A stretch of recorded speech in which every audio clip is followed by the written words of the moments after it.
Hi, I'm Christine Benz from Morningstar.com. Active mutual funds have been losing ground to passive, but American Funds is not going to go quietly. Joining me to discuss recent developments at the firm is Alec Lucas. He's a senior analyst with Morningstar. Alec, thank you so much for being here. Thanks for having me. Alec, let's discuss fund flows. American Funds was a firm that we had been watching certainly early into this market recovery. It had been losing assets, but it has staged a little bit of a rebound. Some of the funds have been garnering new flows. Let's talk about flow trends at the firm. Yeah, they're doing very well for an active manager. They had lost they had some outflows in 2016 and then rebounded well in 2017. More than $17 billion in new money's come into the firm. And for active managers, that's very good. It ranks just behind DFA and PIMCO. So they're strong on that standpoint, but certainly they're far from where they were in the early 2000s. 2004, for example, they had more than $80 billion come into the firm.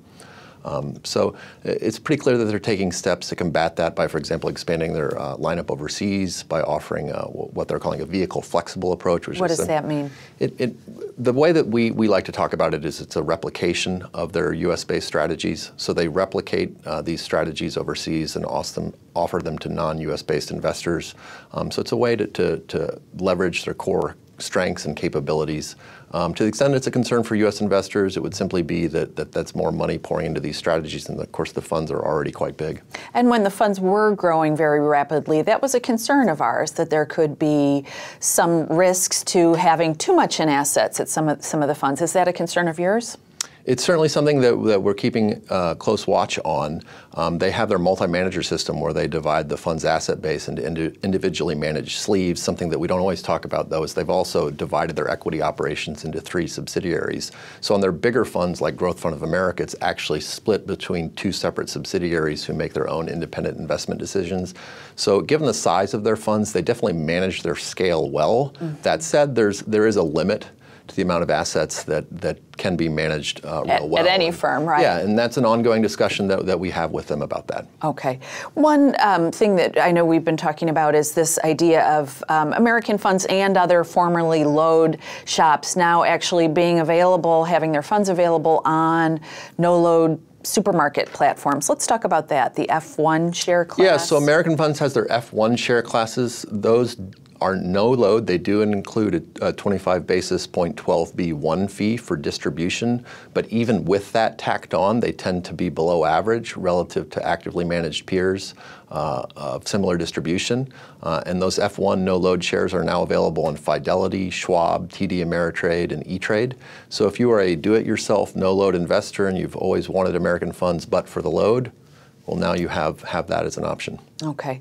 American Funds, I know we've always liked their equity lineup, liked their sort of allocation lineup, but now we're warming up to their core fixed income lineup as well. One of the the flagship fixed income fund got an upgrade recently. Yeah, Bond Fund of America just yesterday was upgraded from neutral to bronze. Emery Zink is the analyst on that fund, and she's been paying close attention to their fixed income operations. They've invested a lot of energy and resources into those operations. They've made experienced hires. Pramod Atluri is a generalist hired from Fidelity that works on that fund. And we think that the prospects of that fund to deliver very competitive results for investors are strong going forward, and so it was upgraded to bronze. Okay. Let's talk about performance. 2017 has been a great year for equity investors. Some American funds have performed very, very well in this environment. Let's talk about some of the stellar performers in absolute as well as in relative terms. Yeah, so Washington Mutual is a conservative fund, and this is an environment that's been obviously a strong market rally, but that fund has done very well. It's benefited from a position in Boeing, for example. New Economy is a fund that's virtually global in its orientation, tends to have a lot of emerging markets. Which has helped this year. Yes, exactly. But it's always had that focus, and it maintains that through thick and thin, and this has been a very good year for it. Some other funds that have done well, New Perspective has rebounded. It was Fund Manager of the Year in 2015, struggled a bit in 2016, but has rebounded very well in 2017. Fundamental Investors has done well. That's a very good fund, gold rated. So it's been a good year across the board.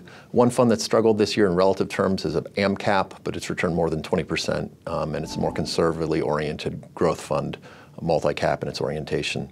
So a strong year overall for American funds. Okay. Anytime you have such a strong year, I think it's reasonable for investors to think about what could lie ahead, and certainly U.S. equity valuations are not cheap today. So let's talk about that. How do you expect American funds to behave on the downside? And of course, it's a broad basket with lots of different strategies, but would you say that you expect them to hold up a bit better than their peers in a sustained market downturn? Yeah, our expectation is that their lineup would fare well in tumultuous conditions.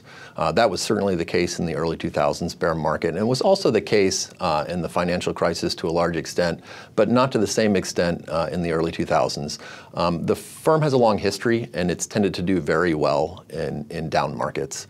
And so our expectation is that that's likely to be the case again.